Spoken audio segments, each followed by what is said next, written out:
What just happened to Xander Kuriakis? In a town where betrayal is the norm and redemption is rare, Xander may be facing the most shocking transformation yet. But this time, it's not about revenge, power, or scandal. It's about healing. And it all starts with a question no one thought would ever be asked. It all began with a question that Sarah Horton never expected to hear, one that cut through the surface of her daily worries and struck directly at the heart of her future. Has Xander ever seen a psychiatrist? The words came from Kayla Johnson, and while her tone was calm, her meaning was unmistakable. Sarah blinked, stunned. Was this a joke? The idea of Xander Kuriakis in therapy seemed absurd, laughable, even. The man could barely admit when he was wrong, let alone confess his feelings to a stranger with a notepad. Sarah tried to deflect. She chuckled, rolled her eyes, even joked that getting Xander to talk about his emotions would be like asking a hurricane to politely wait its turn. But Kayla wasn't smiling. She meant it, every word. Because beneath the banter, Kayla had seen what most people refused to acknowledge. Xander's rage isn't just a personality flaw, it's a threat. Maybe not to Sarah, maybe not even to baby Victoria. But in Salem, it only takes one bad day, one moment of weakness, for things to spiral beyond repair. If Sarah and Xander truly want to co-parent, they can't just share custody. They need to share responsibility. And that starts with Xander confronting the anger that's ruled him for far too long.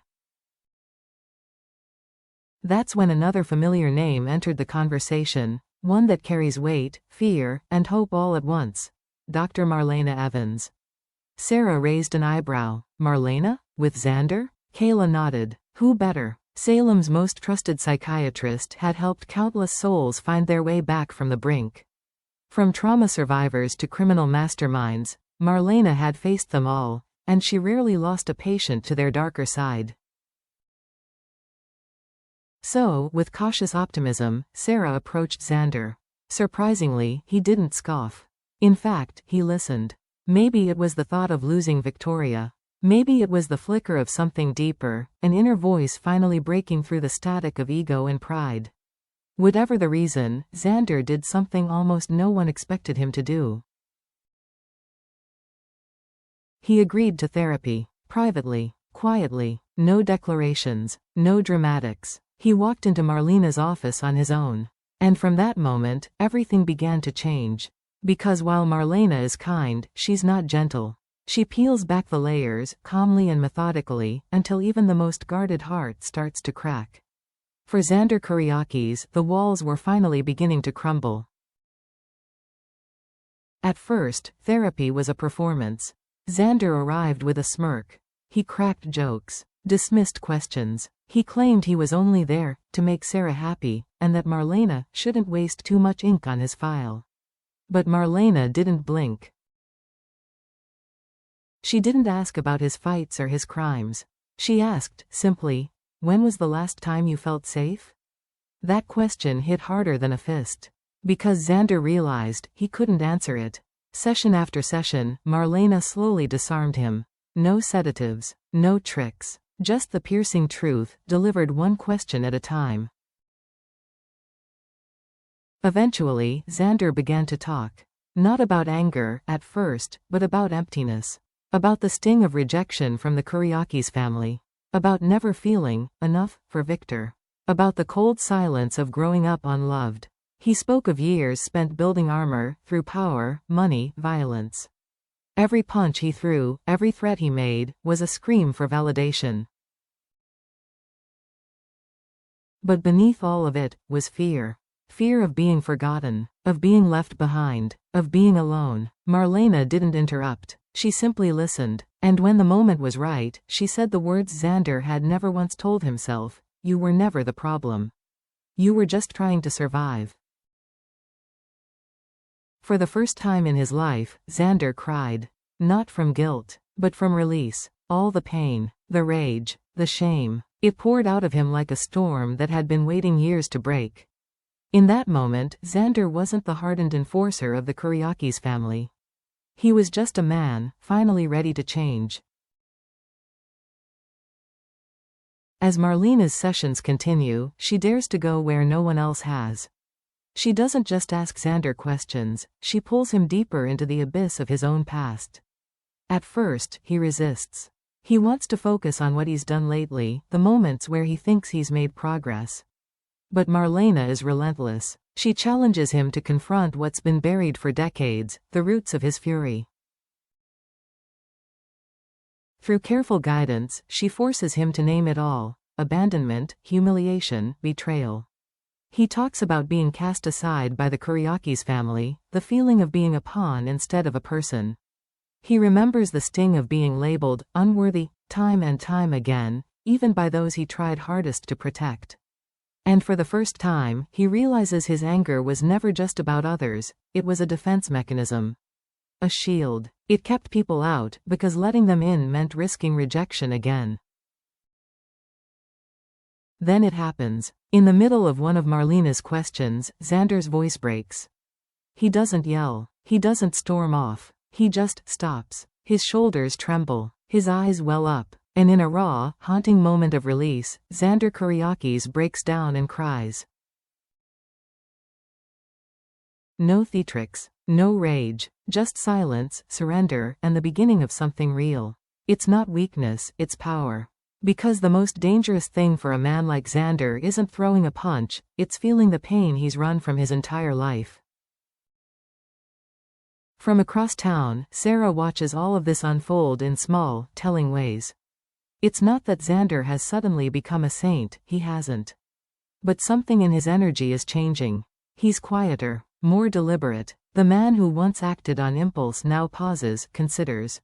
With Victoria in his arms, he's gentler than she's ever seen him. He listens more, interrupts less. He chooses words with care rather than volume. It makes Sarah wonder, could this really be the man she once believed in? The man she wanted to raise a daughter with? The legal war they were preparing for suddenly seems unnecessary. Marlena's report is still pending, but Sarah starts to ask herself, if the man standing in front of her is making this much effort, does he deserve a chance to co-parent without the courts intervening? But there's caution in her heart, too. In Salem, transformation is always on a timer. A slip, a scandal, a secret, everything can unravel with one misstep. Sarah has been burned before, and she knows trusting too fast could cost her and Victoria everything. And yet, she can't deny the shift she sees. In a quiet moment with Maggie, Sarah finally admits something she never thought she'd say again. Maybe he's really trying. And that's where the problem lies, not with Xander's effort, but with Salem's memory. This is a town that holds grudges like sacred oaths.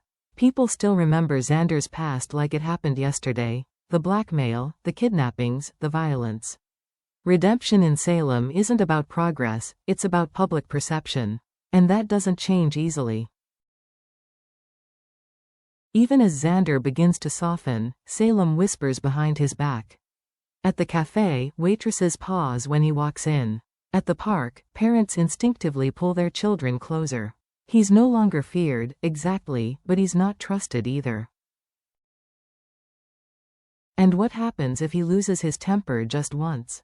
Even for a moment? All of Marlena's work, all of Sarah's hope, all of Victoria's stability, could vanish. For Xander, the stakes aren't just emotional. They're existential. One wrong move, and Salem could turn its back for good.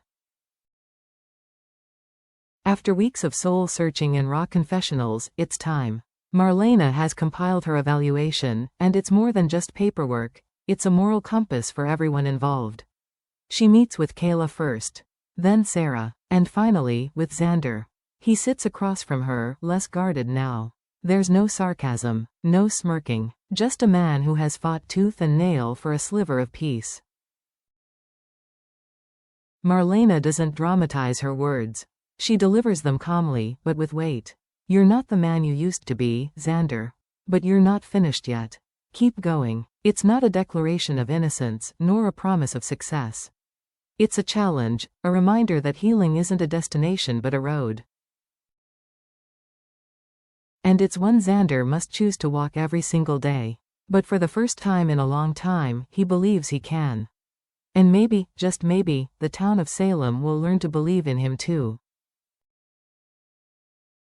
So, what truly happened to Xander Kyriakis?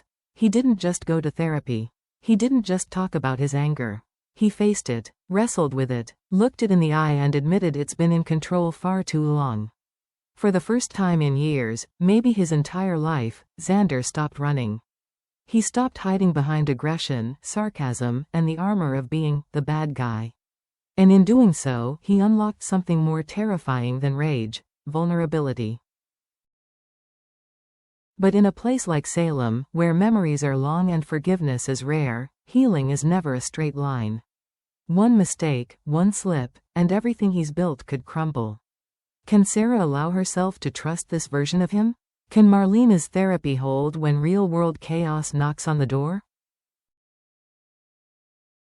And when the next betrayal hits, because in Salem, it always does, will the new Xander stand his ground, or will the old Xander come roaring back to life? This isn't just a plot twist. This is a reckoning. A man trying to rewrite his story. A town unsure whether to let him. And as always in Salem, the past has a nasty habit of crashing into the present when you least expect it. So now it's your turn to weigh in. Do you believe Xander has truly changed? Or is this just another calm before the inevitable storm? Could Marlena's therapy lead him to redemption? Or is Salem setting him up for another tragic fall? Let us know what you think in the comments below. We want to hear your theories, your hopes, and your predictions. And if you enjoyed this breakdown, don't forget to like, subscribe, and ring that bell so you never miss an update from the world of Days of Our Lives. Thanks for watching, and remember, in Salem, even the darkest hearts can find the light. But some shadows never fully disappear. Stay curious, stay dramatic, and stay tuned.